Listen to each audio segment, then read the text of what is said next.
Alright, so don't let the background footage fool you. This video is primarily about Ratchet and Clank Tools of Destruction, but for some reason my PS3 doesn't work with my capture card, and I just kind of thought it would be easier to play a different game in the series when collecting footage later. So here we are.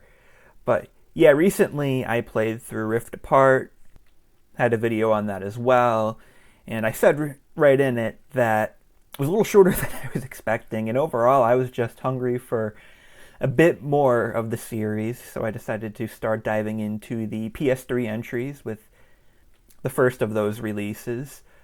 And I'm not gonna lie, I was a little worried going in because I really liked and got used to, some of the features and quality of life aspects of Rift Apart, to where I didn't know how far off this game from almost 20 years ago would be in comparison, and honestly, it was a lot closer than I feel like it really should have been. Like, obviously, the graphics are better, the animations are smoother. Some things, like, for example, the UI for collectibles were a bit more streamlined. But besides that, some of the side activities were a complete swap, completely different between the two. Some of that would probably come down to more personal taste. I enjoyed the Clank puzzles with the Zoni better, and that's in Tools of Destruction, than the Clank puzzles we got later on with Rift Apart. Although I will say just the overall side activities in Rift Apart were a bit better, because outside of the Clank Zoni stuff, the other three that you got, particularly with the hacking minigame and the pirate dancing minigame, they were just kind of bare bones, and there was a bit too many of them for my taste. I got a little sick of them personally. There was also some space shooter, rail shooter sections, which I was actually kind of surprised weren't in Rift Apart to begin with, and they were a bit better, not as many of them, a bit more in depth, but I still didn't think they were all that great, honestly. I just really couldn't get used to the complete separation of your vehicle from your aiming reticle with your shooting. I just feel like they should be somewhat connected, and it just felt kind of off, and just not something I ever really completely adjusted to with, the limited time you had with it in this game. Honestly, thinking about it, Tools of Destruction is almost what I would have wanted in a Star Fox game from that era, and even still today, just kind of in reverse. Like, I would want the rail sections to be, the length of the different platforming sections we got, and I would want the platforming sections to be more of the combination of the side stuff we got. I don't know if that's what they did wind up ultimately doing with Star Fox Assault. I need to get to that one soon too, now that my GameCube's back up and running.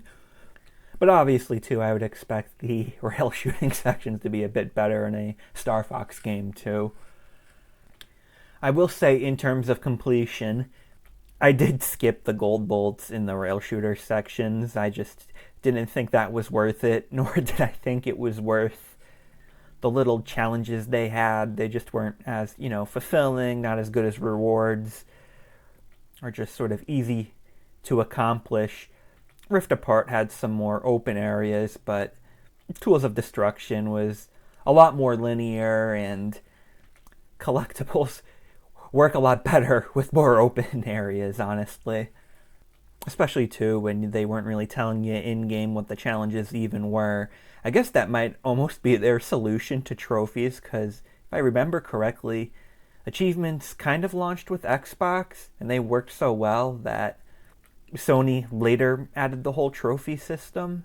But Tools of Destruction was pretty early, so I guess it sort of missed out, which is still kind of surprising, because you would think with such a big, active first-party series for Sony that around maybe the launch or announcement of one of the three other games on the system, that they would maybe do an update if they could to add trophies if people wanted to go back and replay this one.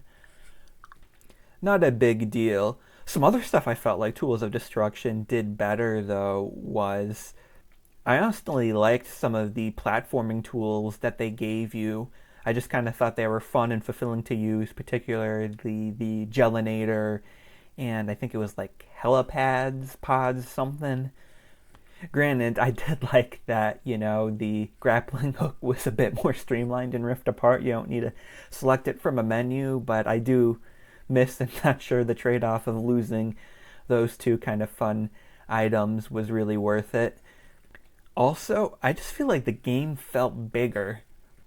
Like, I feel like the levels in Rift Apart were a little longer, but there was, 9 or 10 of them?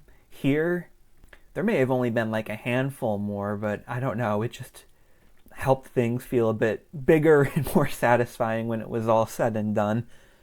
And the overall tone of like the story, the characters, the humor, I just felt like it was a bit more deep and clever in some regards, some of it, compared to Rift Apart, which honestly just kind of played it pretty safe and tame, and I don't know, it still wasn't, one of the greats in those categories in terms of gaming, but was noticeably better, in my opinion. Something that some people would probably give or take is the overall difficulty. I felt like it was a bit tougher in Tools of Destruction, but I still made it through everything, although I think there was some sort of pity system that I did activate just from failing the final boss so many times. But overall, I never felt like the game was really overly difficult or really crossed a line there. That got, overly frustrating in that.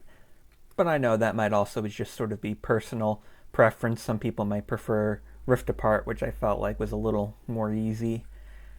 Honestly, probably my favorite part of these games so far has been just the weapons, honestly.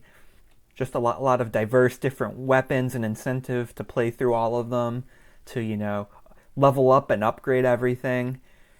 And they do, kind of follow a general blueprint of, guns that you would expect, but even if there's a couple that are similar in the same game, they each have, just that little gimmick that makes them feel kind of, fresh and fun to use for a bit.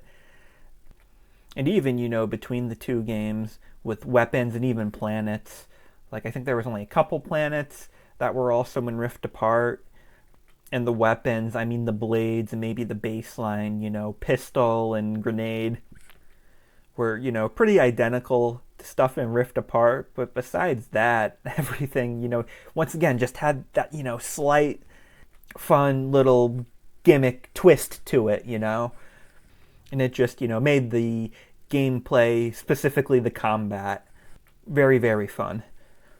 And like I said, I still like Rift Apart. It's still a really good game I would recommend, but especially for a series that's so active and, giving it the full AAA price, like I just think it's kind of weird that if you gave, Tools of Destruction, a coat of paint, the better animations and graphics, that overall 99% of the stuff would be there or have an equivalent trade-off, and it would just be overall much better. And I don't know, I just hope the next game, and I still plan to check it out in that, but I hope it's a bit more, it pushes things a bit more overall. And yikes, the background gameplay here in, this is the PSP one in the background. Size Matters, by a different developer. It's rough. I was just, so used to having, 2 analog sticks and having, certain buttons to push to shoot in that. In this, little session I played here, I never quite got used to it.